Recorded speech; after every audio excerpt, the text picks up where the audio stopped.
Well, hello again. We're having more important conversations about faith, family and freedom. My name is Darryl Budge. I'm the State Director of FamilyVoice in Western Australia. Here today, I'm going to talk about parental rights. And I'm here today with Professor Augusto Zimmermann, who's the Head of Law at the Sheridan Institute of Higher Education, and is also a former Law Reform Commissioner of Western Australia. So on the matter of parental rights, there's been a recent court case where the court has ruled that if a child has a threat of they're suicidal, the state has been effectively given complete permission to remove the child from that care. The recent court ruling here in Australia, it's been completely suppressed. The details of the case have been suppressed. But we can speak generally about the implications of this case for parental rights. Now, what's your concerns about this? And then what should we as Christians and as the general community do about it? Look, this is a very serious matter, I can tell you. Because first of all, when a case like that of such a magnitude has everything regarding to the matter suppressed, we never know whether this was done in a proper and fair manner. It's impossible. So I'm not judging what happened, and I'm not making an assessment because I can't even do such a thing. It's very typical of totalitarian regimes to do such a thing. But I can tell you that according to my impressions, this is regarding a child who had some gender preferences. She was below the age of 18. In this country, you cannot smoke below the age of 18. You cannot drink alcohol, but you can decide to change a part of your body permanently and be chemically dependent as a result for the rest of your life. And be sterilized. And sterilized and all these things. Some of these kids might have a change of mind because I was not all that wise when I was a teenager. Perhaps I would even be considered a homosexual because I don't like to be playing with girls. So that's what is happening these days. We have children getting really confused about their gender identity because of so many different contradictory information, and that they receive from different sources as a result. It's very cruel to make the child to go through all this process when later on the child might deeply regret the decisions that have been made. And that is when the child might eventually take his life when she becomes, or he, an adult and changes his or her mind. Because I and you have changed our minds on so many issues over the years. I remember that I used to think my father was not such a wise person when I was a teenager. I thought even that I knew things better than him. But over the last years, I started to realize how wise he became. And it's clearly the case that we have to make sure that adults have the rights even to bear the bad decisions that they make. But the child should always be able to make decisions that are not irreversible ultimately. How enough you cannot smoke as a 17-year-old person, but you can perhaps have a part of your body removed from you. And then you realize that you committed a mistake and it's too late. Another thing is why on earth you have the state having priority over the family when the first instance of government that God has created is the family. So it's an inversion of the natural order when you have an authoritarian state, an arbitrary government, removing the rights of the parents to ultimately provide the love and affection that the child so desperately needs. One of the implications of this case is that the right for parents to even seek independent assessments of their child. The state has been won complete control over how it should be treated, what should be reacted to. The parent loses any input in the state. So this has massive implications for how a parent sees themselves in society. Now, what do you think we should do about this? What do you think the implications are for us as Christians, and what should we do about it? Obviously, we need to talk about this case, say this is real. FamilyVoice is reporting about this case in our magazines and other ways.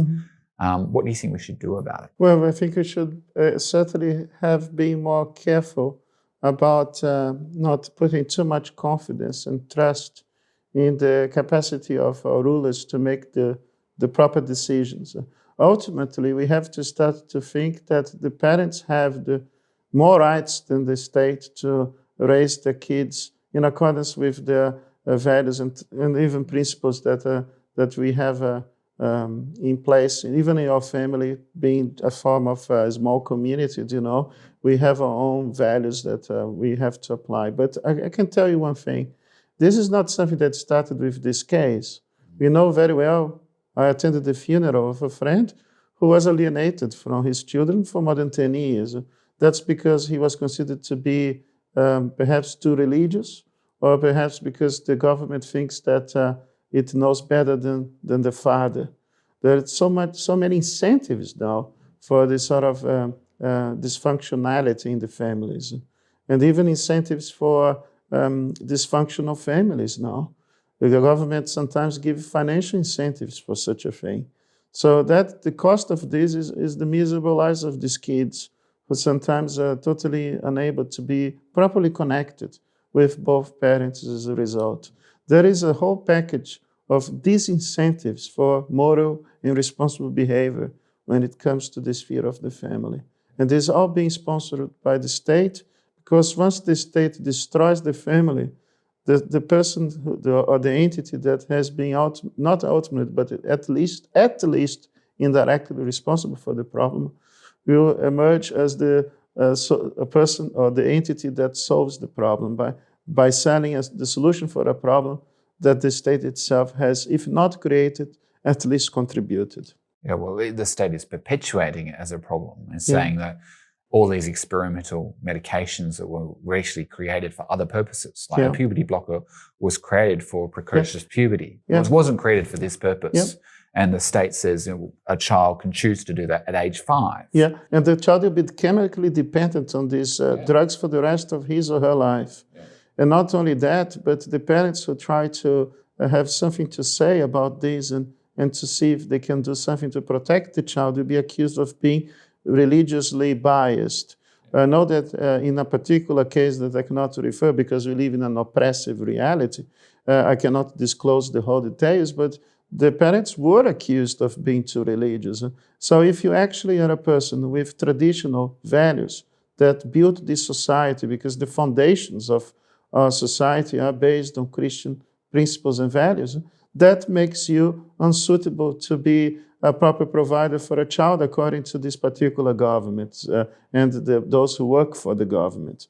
So to be now a person who upholds family values can be considered to be unsuitable for you to be the primary carer of a child. And you have even people trying to adopt a child where the state says that you cannot adopt a child because you're too Christian.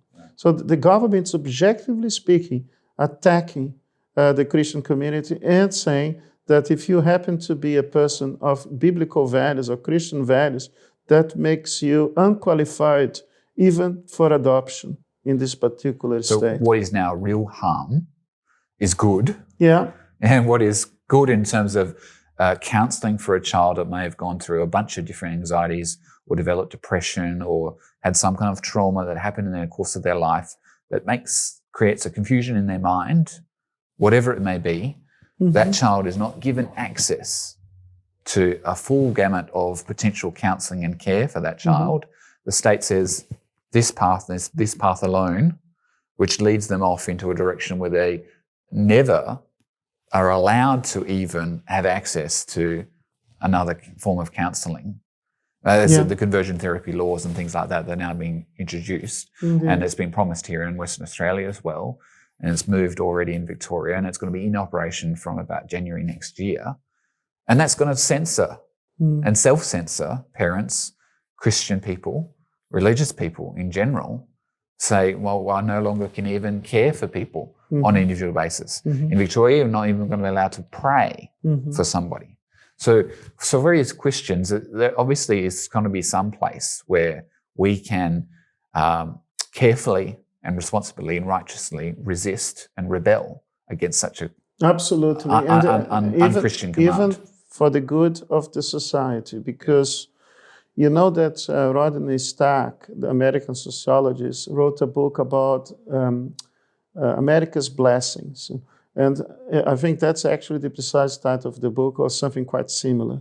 But then he talks about the blessings of religion to the American community, especially the Christian one. And he even divides the Christian community into groups of people who are more religious, attend more church and things like that, as compared to those who are just nominal Christians. So this is very sophisticated research. And he proves that if a person attends more church and is more connected with the Christian community, chances will be that he will have less problems with drugs, less problems with alcohol. It seems in many ways, I don't want to be sinister here, but the government, by not solving these issues and by preventing people and organizations that can be a better help to these people in need, by aggravating the problem, you have more government as a result. Because every time you have more social dysfunctionalities in a worse society, the more you have people begging even for government to intervene and fix the problem. That's the strategy of those who want to increase the power of the state, undermining moral and social values. And unfortunately, Christians are, in a sense, some Christians will think that's a fine thing, that the government should be the one to catch these people, when the government themselves created the trauma and the constriction for such a person. Yeah. So the Christian community then needs to respond as being a place of refuge, a place can come and actually have open conversations, have care, have the practical needs met for what they need. Because ultimately, some of these people need a spiritual assistance. It's not so much about giving them money, for instance, because they can use the money for the wrong reasons. They can buy drugs as a result. What they need is help and assistance, and also to be told that they are actually loved by a God who forgives. Yeah. And that can give us, and gave even to me and to many others, a new perspective in life. I would never be who I am if I didn't believe in God, who gave me so much, and I'm so grateful to Him. And that's what people need, a message of hope and forgiveness. Yeah, and a place in a community that genuinely cares for the whole person. Absolutely. The holistic care for that person in every dimension that they are. And the government is the least caring, the most detached. Because it's the most distant from the most individual. Distant, that's right. Yeah, most distant. And so we as Christians and in the general community, for everybody, I think everybody needs to realize that they as a community, they as families, need to be bonding together more closely, getting to know their neighbours and caring for each other. Yeah. Particularly in this time of where so many government restrictions have increased people's depression and anxiety. And you see how cruel it is that that chief health advisor in New South Wales, that so-called doctor, instructed the population to not talk to one another. Yeah. When you need more than ever to have more community and more contact. This is a cruel thing. It's actually dividing people. And of course, if we are divided, then we will be more easily conquered. We started to suspect, because she even used the word New World Order, that might be the intention ultimately. Seems to be, yeah. Well, thanks for your time today, Augusto. And it's great to have the conversations about parental rights and the preeminence of family for every one of us. Yeah. So thank you, Augusto, and thanks again for joining us today. We'll have more conversations again soon. Join us for the next episode. My name's Darryl Budge from Family Voice in Western Australia. We'll see you again next time.